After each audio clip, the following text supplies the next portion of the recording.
jangan hati kita, hidup rohani kita juga mengalami keterbatasan-keterbatasan. Karena kita tidak mempunyai relasi yang kuat, relasi yang semakin intim dengan Tuhan, dikacaukan dengan segala macam aneka duniawi yang membuat kita semakin hari semakin jauh dari Tuhan. Maka dalam kesempatan novena Roh Kudus ini, yang kedua kita mohon agar kita dimampukan. Bagi saya pertama-tama, mampu untuk menerima keterbatasan-keterbatasan di dalam diri kita. Apapun itu keterbatasannya, kita jujur dengan Tuhan, mengakui segala keterbatasan di dalam hidup kita. Dengan demikian, kita sungguh-sungguh mendapatkan rahmat Tuhan yang senantiasa mencurahkan rahmat Roh Kudus-Nya, memampukan kita pada akhirnya untuk bisa menerima keterbatasan, kekurangan yang ada di sekitar kita, terutama juga sesama kita yang difabel. Semoga kita sungguh-sungguh dimampukan dengan terang rahmat Roh Kudus, dengan 7 karunia Roh Kudus-Nya untuk memampukan kita menerima setiap keterbatasan-keterbatasan yang ada di sekitar kita, juga yang ada dalam diri kita.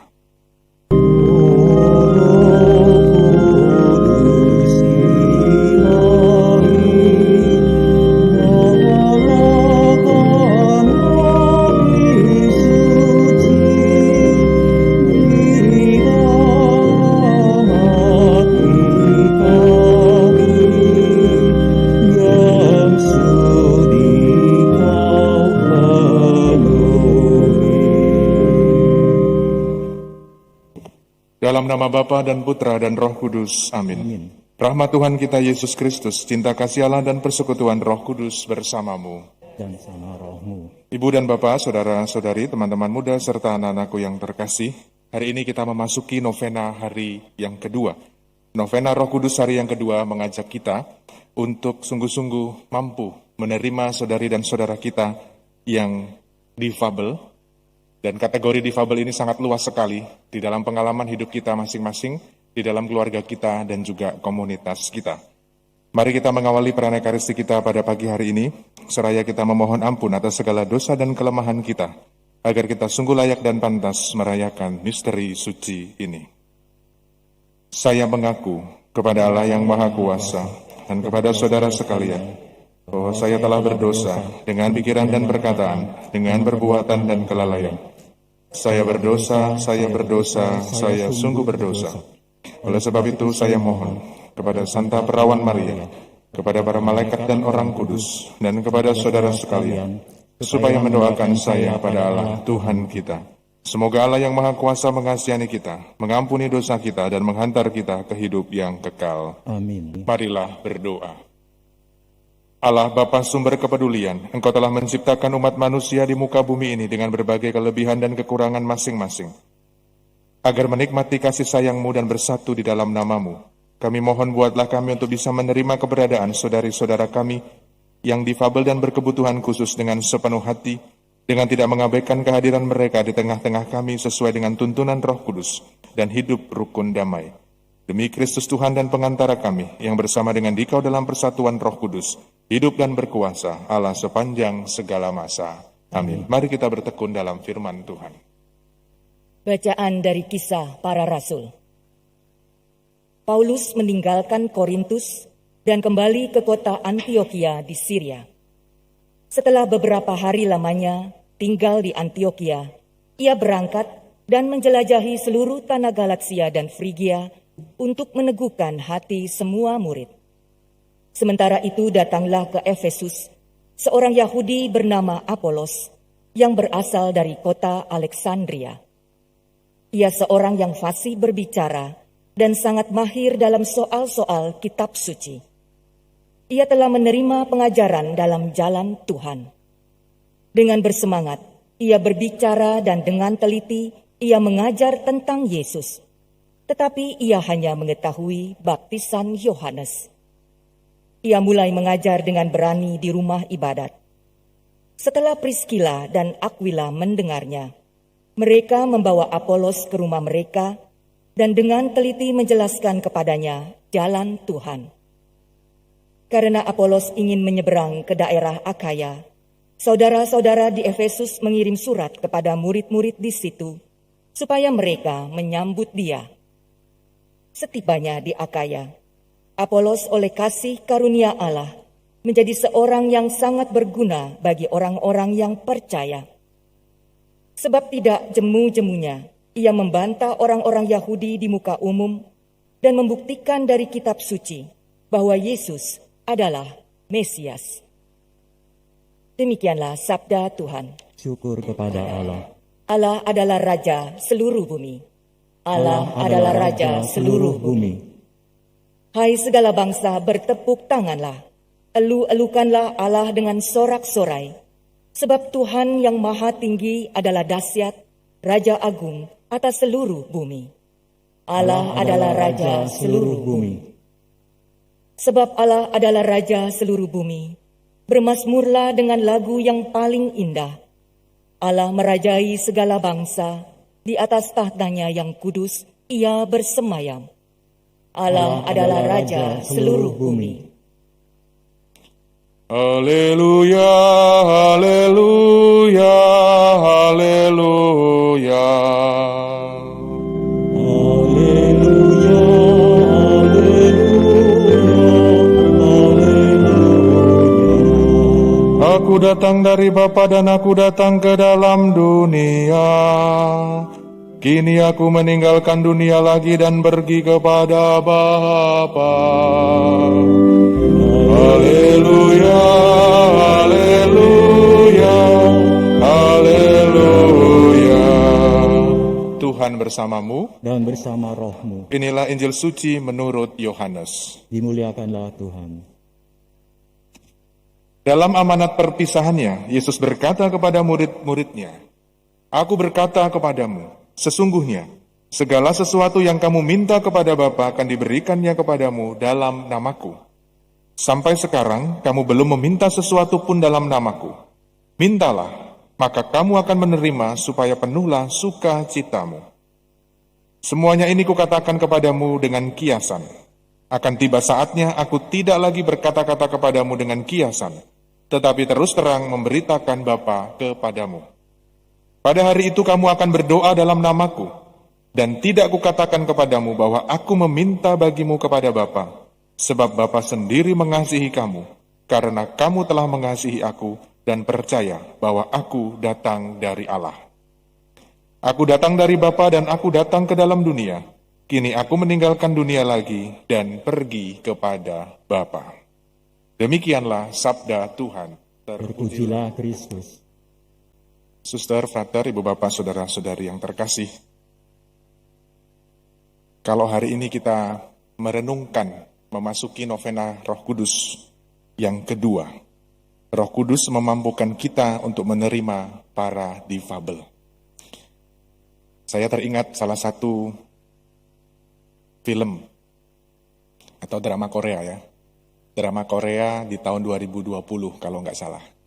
Judulnya It's Okay to Not Be Okay. Pemainnya salah satunya adalah Kim Soo-yoon. Saya yakin kalau Kim Tae-gon pada waktu itu ada, pasti dia juga akan main ya, Kim Tae-gon. Salah satu pemainnya adalah Kim Soo-yoon, menjadi artis yang digemari oleh para pemudi-pemudi. Menurut tampilan fisiknya katanya tampan, katanya. Menurut saya ya biasa saja ya. Bapak Ibu, saudara-saudari yang terkasih, dalam salah satu cerita di drama Korea itu, It's Okay to Not Be Okay, salah satu yang mengesan bagi saya adalah bagaimana kita sebagai penontonnya, atau ya siapa saja yang membaca kisahnya itu, diajak untuk dalam tanda petik jujur dengan keberadaan diri kita. Jujur dengan segala macam apa yang kita alami dan kita rasakan.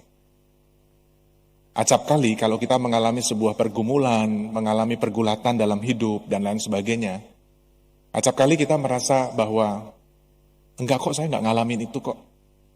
Oh enggak, bukan. Saya baik-baik aja. Acap kali kita tidak jujur bahwa sebetulnya kita sedang tidak baik-baik aja. Dalam kisah drama Korea itu, salah satu yang mau diajak bagi kita, salah satu inspirasi sekurang-kurangnya bagi saya yang saya temukan dan saya refleksikan adalah kita mesti jujur di dalam hati kita dan kita mesti mengatakan bahwa kalau kita sedang mengalami situasi Entah itu namanya pergumulan, entah itu namanya pergulatan dalam hidup, kesulitan, tantangan, apapun. Itu menjadi sangat, dalam tanda petik, menjadi sangat wajar dialami oleh semua orang dengan case yang berbeda-beda. Maka disebutnya adalah it's okay to not be okay. Jadi kita nggak apa-apa kalau sedang dalam keadaan tidak baik-baik aja. Di situ salah satu keutamaan yang mau ditawarkan adalah keutamaan penerimaan diri. Self-acceptance. Nah, ini menjadi harga yang mahal untuk kita mampu menerima keberadaan diri kita. Belum lagi bicara mengenai keberadaan orang lain. Menerima keberadaan diri kita saja terkadang tidak mudah. Kalau hari ini kita memohon rahmat Roh Kudus, memampukan kita untuk menerima saudara dan saudari kita yang dalam kategori difabel. Difabel ini sangat luas sekali ya, konteks dan cakupannya. Bisa jadi difabel yang seperti kita tahu, saudara dan saudari kita, bahkan kita sendiri yang mempunyai keterbatasan-keterbatasan. Baik keterbatasan fisik, keterbatasan mental, keterbatasan intelektual, keterbatasan dalam bentuk apapun. Bahkan dalam arti yang lebih luas lagi, bisa jadi keterbatasan itu juga merenggut keterbatasan rohani kita. Setiap kali kita beribadah, setiap kali kita mengikuti Ekaristi, bisa jadi iman kita belum bertumbuh. Disitulah kita juga mengalami yang namanya keterbatasan-keterbatasan. Difabel dalam konteks rohani. Itu pun kita mesti mengakui di dalam diri kita pun juga mengalami yang namanya difabel itu. Jadi kalau melihat ada orang pakai kursi roda, ada orang yang mengalami kesulitan berjalan, betul bahwa mereka disebut difabel, disabilitas, punya kekurangan, punya keterbatasan. Tetapi, jangan-jangan,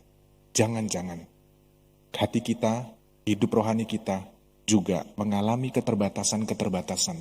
Karena kita tidak mempunyai relasi yang kuat, relasi yang semakin intim dengan Tuhan, dikacaukan dengan segala macam aneka duniawi yang membuat kita semakin hari semakin jauh dari Tuhan. Maka dalam kesempatan Novena Roh Kudus ini, yang kedua kita mohon agar kita dimampukan. Bagi saya pertama-tama, mampu untuk menerima keterbatasan-keterbatasan di dalam diri kita. Apapun itu keterbatasannya, kita jujur dengan Tuhan, mengakui segala keterbatasan di dalam hidup kita. Dengan demikian, kita sungguh-sungguh mendapatkan rahmat Tuhan yang senantiasa mencurahkan rahmat Roh Kudus-Nya, memampukan kita pada akhirnya untuk bisa menerima keterbatasan, kekurangan yang ada di sekitar kita, terutama juga sesama kita yang difabel. Semoga kita sungguh-sungguh dimampukan dengan terang rahmat Roh Kudus, dengan 7 karunia Roh Kudus-Nya untuk memampukan kita menerima setiap keterbatasan-keterbatasan yang ada di sekitar kita, juga yang ada dalam diri kita. Agunglah misteri iman kita, penyelamat dunia, selamatkanlah kami, karena melalui salib dan kebangkitan-Mu, Engkau telah membebaskan kami.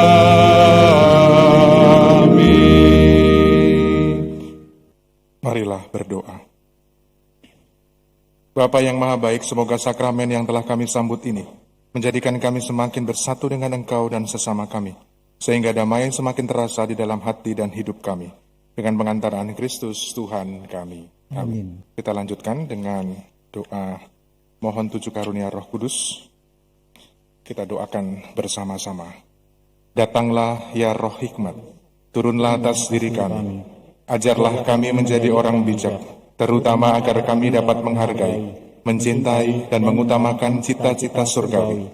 Dan semoga kami Kau lepaskan dari belenggu dosa dunia ini. Datanglah ya Roh pengertian, turunlah atas diri kami, terangilah budi kami, agar dapat memahami ajaran Yesus, Sang Putra, dan melaksanakannya dalam hidup sehari-hari.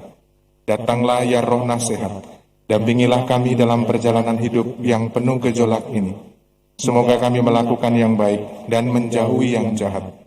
Datanglah ya Roh keperkasaan, kuatkanlah hamba-Mu yang lemah ini, agar tabah menghadapi segala kesulitan dan derita. Semoga kami Kau kuatkan dengan memegang tangan-Mu yang senantiasa menuntun kami. Datanglah ya Roh pengenalan akan Allah, Ajarlah kami mengetahui bahwa semua yang ada di dunia ini sifatnya sementara saja. Bimbinglah kami agar dapat menggunakan hal-hal duniawi untuk kemuliaan-Mu. Datanglah ya Roh kesalehan, bimbinglah kami untuk terus berbakti kepadamu. Ajarilah kami menjadi orang yang tahu berterima kasih atas segala kebaikan-Mu, dan berani menjadi teladan kesalehan bagi orang-orang di sekitar kami. Datanglah ya Roh takut akan Allah, ajarlah kami untuk takut dan tunduk kepadamu dimanapun kami berada. Tegakkanlah kami agar selalu berusaha melakukan hal-hal yang berkenan kepadamu. Amin. Ibu bapak, saudara-saudari yang terkasih, terima kasih untuk kebersamaan kita dalam Ekaristi pagi ini, Novena Roh Kudus yang kedua. Kita mohon sungguh-sungguh kehadiran Roh Kudus di dalam hati kita, di dalam keluarga kita, dan komunitas kita.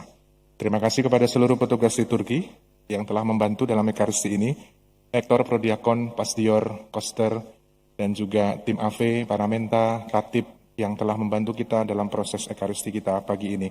Mari kita akhiri ibadah kita dengan memohon berkat Tuhan.